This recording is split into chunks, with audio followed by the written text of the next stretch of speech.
आज गुरुवार असल्याने म्हटलं चला साधा सिंपल आणि झटपट होणारा असा, झटपट म्हणण्यापेक्षा कमी साहित्यात आणि कमी वेळेमध्ये आपण खूप छान असा स्वयंपाक कसा करू शकतो तो आजच्या व्हिडिओमध्ये मी तुमच्याबरोबर शेअर करण्याचा प्रयत्न केलेला आहे। काल जी फ्रीजमध्ये आपण भेंडी परतून ठेवलेली फक्त तेलावरती, म्हणजे त्याचा बुळबुळीतपणा जावी म्हणून ती मी फ्रीजमधनं बाहेर काढून ठेवली आणि ही आज आल्या आल्या पिशवी बघितल्यावर ना माझा मूड पूर्ण चेंज होऊन गेला। म्हणजे आतला पदार्थ बघायच्या आधीच मी ही जी पिशवी बघून आहे ना अगदी मन गार्डन गार्डन हो गया, असं बोलतो ना तसं काहीसं झालं। आणि जेवढ्या पण पिशव्या येतात ना घरात त्यांच्या मी प्रेमातच पडलेली असते आणि त्यातल्यात अशी कुठली एखादी जर पिशवी आली थोडीशी मोठी पण आणि कलर पण छान आणि आपण पाहिजे तिथे कॅरी देखील करू शकतो, तर ती बघूनच माझं मन अगदी छान, म्हणजे काही वेगळंच वाटत होतं मला। पण म्हटलं चला आज आतमध्ये काय ते दाखवते। तर आज सचिनने माझ्यासाठी काहीतरी घेऊन आलेला आणि मला ना चिरोटे खूप आवडतात। जसं मी तुम्हाला मागे पण मी सांगितलेलं की मला चिरोटे खूप आवडतात। मागे एकदा माझे कलिग गेलेले पुण्याला तेव्हा त्यांनी चिरोटे घेऊन आलेले आणि त्याच्यानंतर मग आता सचिनने कुठून आणले माहिती नाही, म्हणजे कसे काय त्याला सुचलं माहिती नाही, पण त्याने आणलं तर हे काहीतरी वेगळं बघायला मिळालंय। भाकरवडीचं बघा ना असं पॅकिंग आलंय आणि हा जो बॉक्स आहे तो 60 रुपयाचा बॉक्स आहे आणि त्याच्यामध्ये असे हे 4 इंडिव्हिज्युअल पॅकेट्स आहेत आणि त्या एका पॅकेट्समध्ये 3 भाकरवडी असं 4च आहे, म्हणजे टोटल 12च आहेत याच्यामध्ये भाकरवडी।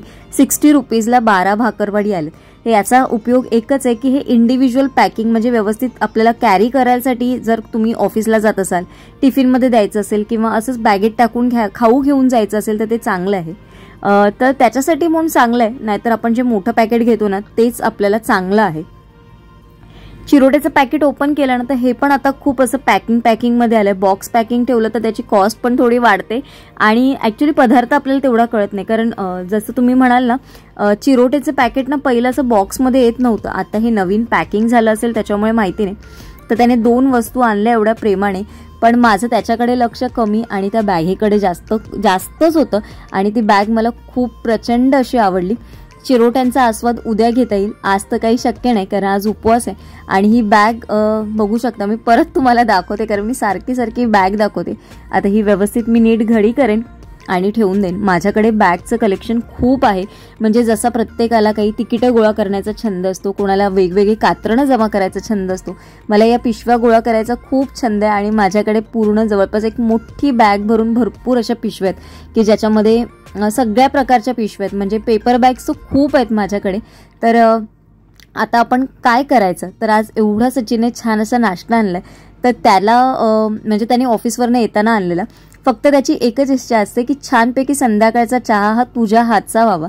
जरी तो स्वतः बनवून पीत असला तरी माझ्या हातचा त्याला दिवसभरातनं एकदा चहा हवा असतो, पण मी पीत नसल्यामुळे मी तो त्याच्यासाठी बनवायचा थोडासा कंटाळा करते कधी कधी, म्हणजे संध्याकाळचा तरी, कारण कसं असतं ती चहाची एक गडबड असते आणि मग बाकीचं काम पण असतं आवरायचं। म्हणून मी त्याला बोलते कधीतरी तू जर लवकर आलास तर तू बनवून घेत जा, पण जरी कधी 8 वाजले ना तरी तो माझ्यासाठी थांबलेला असतो की तू ये, तू फ्रेश हो, आरामात तुझं होऊ दे, मला 9 वाजता चहा दिलास तरी चालेल पण तूच दे।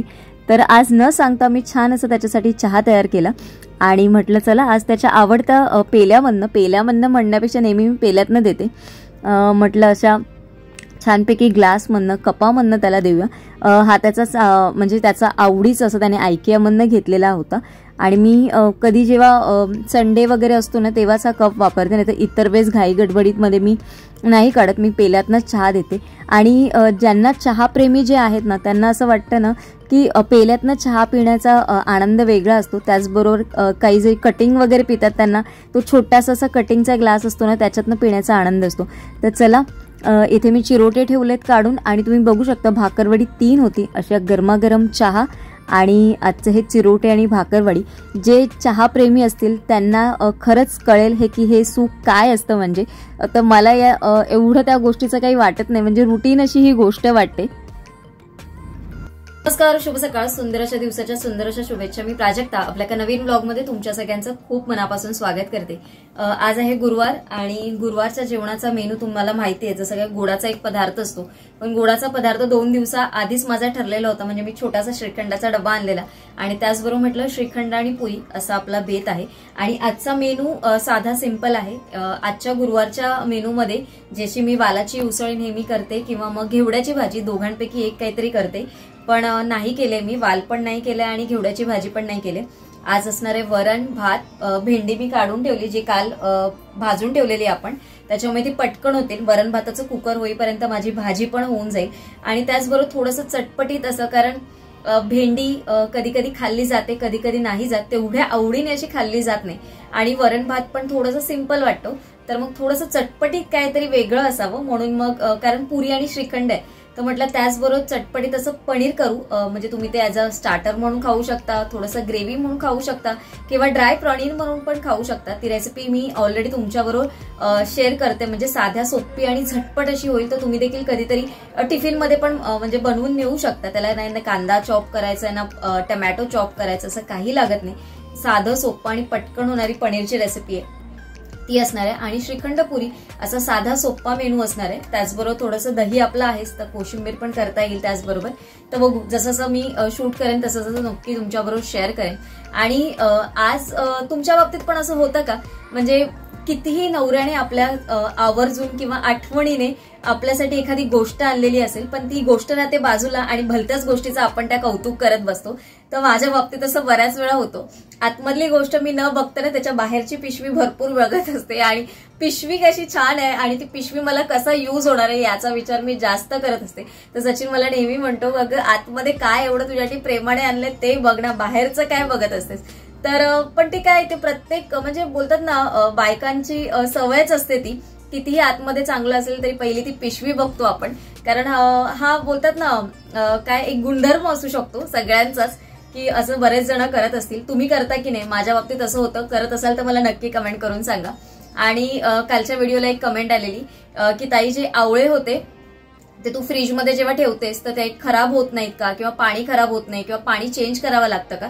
तर अजिबात नाही. 3 दिवस तुम्ही फक्त बाहेर ठेवा, थोडेसे ते नरम झाले ना किंवा तुम्ही फ्रीजमध्ये ठेवा ना, त्याचं पाणी चेंज करायची गरज लागत ना, ते कुठे खराब होत, अगदी छान नरम असे होतात आणि खूप दिवस महिनोन महिने देखील राहतात. आमच्याकडे तर आई असंच ठेवते, म्हणजे तिचं बघूनच मी करते, तर असं काहीच होत नाही, कुठेच खराब होत नाही. आता मी इथेच ठेवलेले 3 दिवसांनी तुम्हाला दाखवेन, म्हणजे उद्याच्या व्लॉगमध्ये मी तुमच्याबरोबर ते शेअर करेन. आणि मग तुम्हाला कसे स्टोअर केलेत आणि नंतर 15 दिवसांनी आणि महिन्यातून एकदा असं तुम्हाला नक्की दाखवेन, म्हणजे तुम्हाला देखील कळेल. आणि आपला आवळ्याचा सीझन चालू आहे तोपर्यंत तुम्ही देखील करा. आय थिंक रविवारी मी आवळ्याचं लोणचं दाखवेन, कारण ती लोणच्याची रेसिपी कशी दाखवायची, म्हणजे जसं याच्या आधी मी झटपट होणारा आपलं आंब्याचं लोणचं पण तुमच्याबरोबर बऱ्याच वेळा शेअर केलंय. यावेळेस आवळ्याचं लोणचं मी रविवारच्या ब्लॉगमध्ये शूट करण्याचा विचार करते, तर जमलंच तर तुमच्याबरोबर नक्की शेअर करेन. तर चला, कामांची लिस्ट भरपूर आहे, त्या कामांना आता सुरुवात करूया आपण. कामांना सुरुवात आपण पीठ मळण्यापासून करणार आहोत. बाकीची बेसिक तयारी तर आपण ऑलरेडी केली आहे, कारण भाजीची तयारी आपली झाली आणि कुकर लावला की आपलं निम्म्यापेक्षा जास्त काम हे झालेलं असतं. आता पीठ मळायचं, त्याच्यासाठी मी थोडंसं पीठ घेतलेलं आहे. पीठ तुम्ही बघाल ना तर माझे हे 2 चमचे घेतलेले आहे मी. याच्यामध्ये थोडंसं मी मीठ टाकते किंचितचं. आणि हे जे गव्हाचं पीठ घेतलेलं आहे मी, तर आपल्या चपातीच्या पिठापेक्षा थोडंसं हे किंचितचं जाडसर असतं. मी थोडंसं वेगळं पीठ दळून आणते 1 किलोचं, म्हणजे जेव्हा पुऱ्या वगैरे करायच्या असतात तर ह्या मस्त छान अशा फुगल्या जातात, खुसखुशीत अशा होतात, अगदी लवकर अशा नरम पडत नाही. याच्यामध्ये थोडासा तुम्ही रवा टाकलात ना तर अजून त्या छान होतात पुऱ्या. पण मी आज रवा टाकलेला नाहीये, फक्त गव्हाचं पीठ मिक्स केलंय. आणि जसं असं पाणी पाहिजे तसं थोडासा घट्टसर असा गोळा आपण भिजवून ठेवणार आहोत. आणि जवळपास अर्धा तास आधी तरी मी हा भिजवून ठेवणार आहे, म्हणजे पुऱ्या छान अशा होतात आपल्या. तुला तेलाचा थोडासा हात लावायचा आणि झाकण ठेवून मुळामध्ये झाकण ठेवलात ना तर पीठ खूप छान असं मऊ लुसलुशीत होतं. म्हणजे जेवढं आपलं मळायला आपल्याला कधी कधी घाई गडबडीत वेळ नसतो, तर अशा वेळेस पीठ तसंच रेस्ट करायला ठेवून द्यायचं 15-20 मिनिटं, ते आपोआपच अगदी मऊ असं होऊन जातं. आता आपण करणार आहोत कुकरची तयारी. म्हणजे एका साईडला कुकर माझं ऑलरेडी लावून झालेलं आहे, फक्त मी कुकर आता तो ठेवून घेते, म्हणजे एका साईडला कुकरच्या शिट्या होतील, एका साईडला पीठ मळून झालं. आणि इथे आपण आता भाजीची तयारी करू. भाजीच्या तयारीसाठी मी सर्वात आधी 2 कांदे कापून घेणार आहे. वेगवेगळ्या पद्धतीने प्रत्येकजण करत असतात भाजी. मी याच्यामध्ये थोडासा कांदा, थोडासा टमॅटो फोडणीला टाकणार आहे. आणि तुम्हाला पाहिजे तर तुम्ही कढीपत्ता टाका. माझी आई कढीपत्ता, लसूण, राई, थोडंसं जिरं आणि कांदा आणि टमॅटो आणि कोकम असं सगळं टाकून आणि वरून थोडंसं खवलेलं खोबरं हे सगळं टाकून भाजी करते. पण मला एवढे सगळे मसाले टाकायचे नसतात, तर त्याच्यामुळे माझी भाजी साधी सिंपल असते.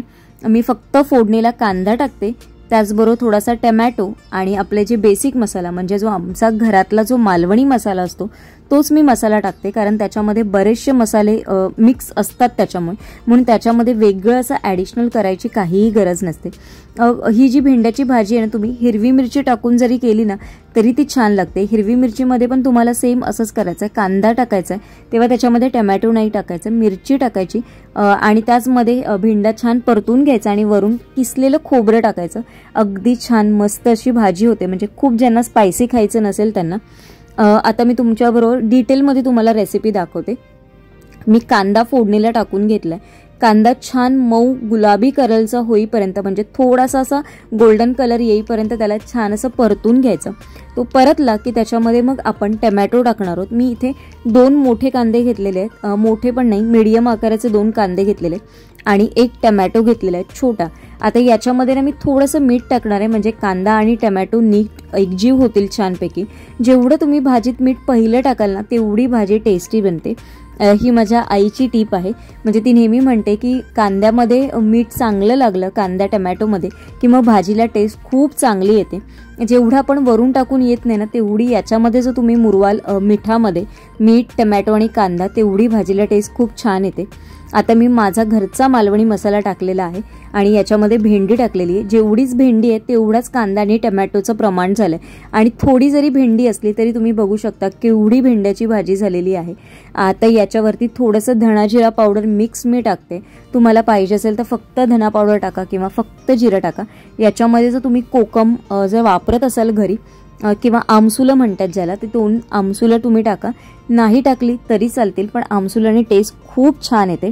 आता झटपट पनीरची भाजी दाखवते मी तुम्हाला. इथे मी बटर घेतलंय, त्याच्यामध्ये जिरं टाकलंय, छानपैकी फोडणीला तीळ टाकलेले आहेत. हे सगळं मिक्स झालं की याच्यामध्ये आपण थोडासा हिंग टाकणार आहोत.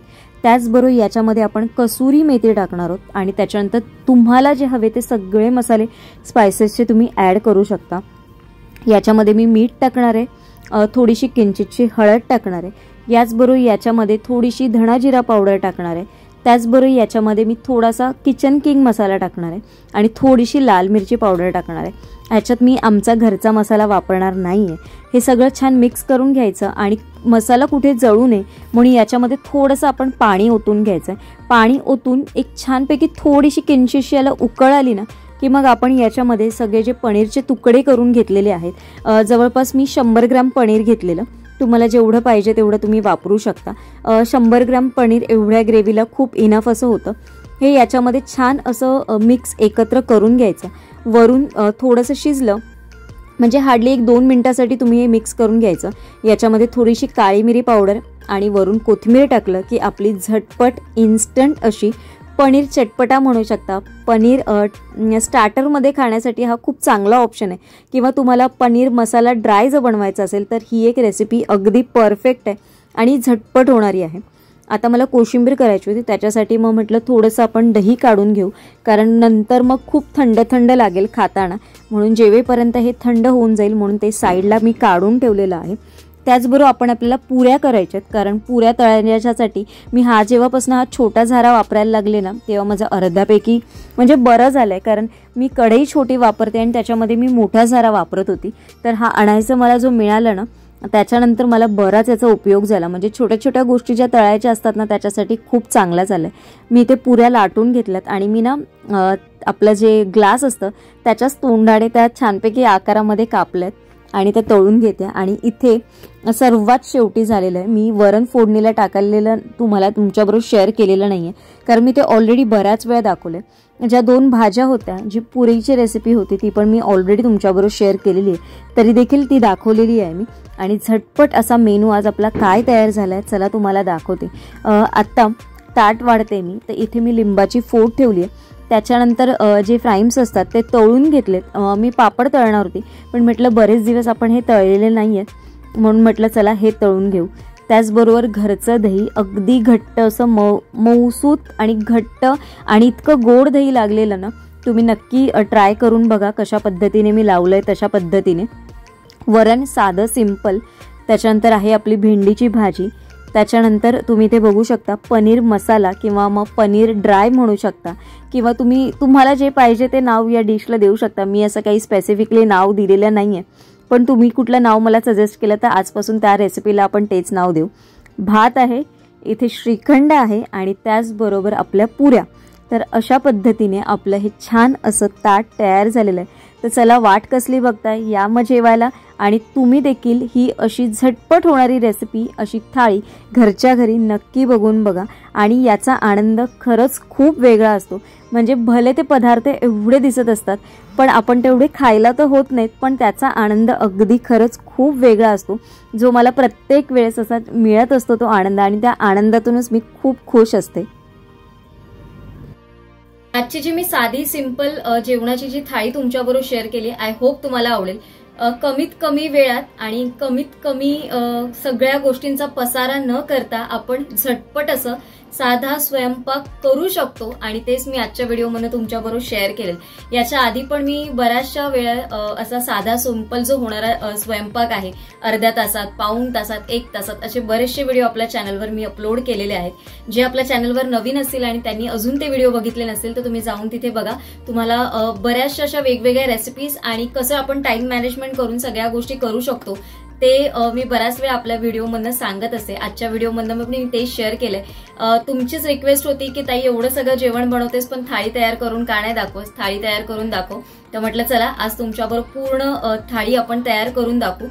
थाळी जेव्हा मी ठेवते म्हणजे बनवते ना, तेव्हा जसं मागे आपल्याला रश्मीने पण कमेंट केलेली आणि खूप छान असं तिने सांगितलेलं की जेवणाचं ताट कसं वाढलं पाहिजे किंवा आपण जेव्हा म्हणजे चांगल्या गोष्टीसाठी जेव्हा नैवेद्याचं ताट बनवत असतो तेव्हा ते कशा पद्धतीने सर्वात आधी आपण काय ठेवलं पाहिजे. तर त्या गोष्टी अशा छोट्या छोट्या तुमच्या गोष्टी आहेत ना, त्या मला नेहमी लक्षात राहतात आणि तुमची नेहमी मी आठवण काढते. आता जेव्हा जेव्हा मी नैवेद्याचं ताट वाढते ना, मी तिची आठवण नेहमी काढते. सर्वात पहिला आधी मी कुठलाही पदार्थ पहिला ठेवताना तिची आठवण होते. त्याचबरोबर जेव्हा जेव्हा मी फुलं घेऊन येते ना तेव्हा गिरिजनची आठवण मला नेहमी होते. अशा बऱ्याच आपल्या मैत्रिणी आहेत की त्यांनी मला सजेशन्स दिलेत आणि प्रत्येकाची आठवण ना कुठे ना कुठेतरी मला, जरी मी तुमच्याला भेटली नाही, तुम्ही तर मला रोजच भेटता, रोजच बघत असता, पण मी तुम्हाला भेटली नसली तरी तुमच्या कमेंट मार्फत मी तुमच्याशी बोलत असते आणि तुम्हाला भेटत असते.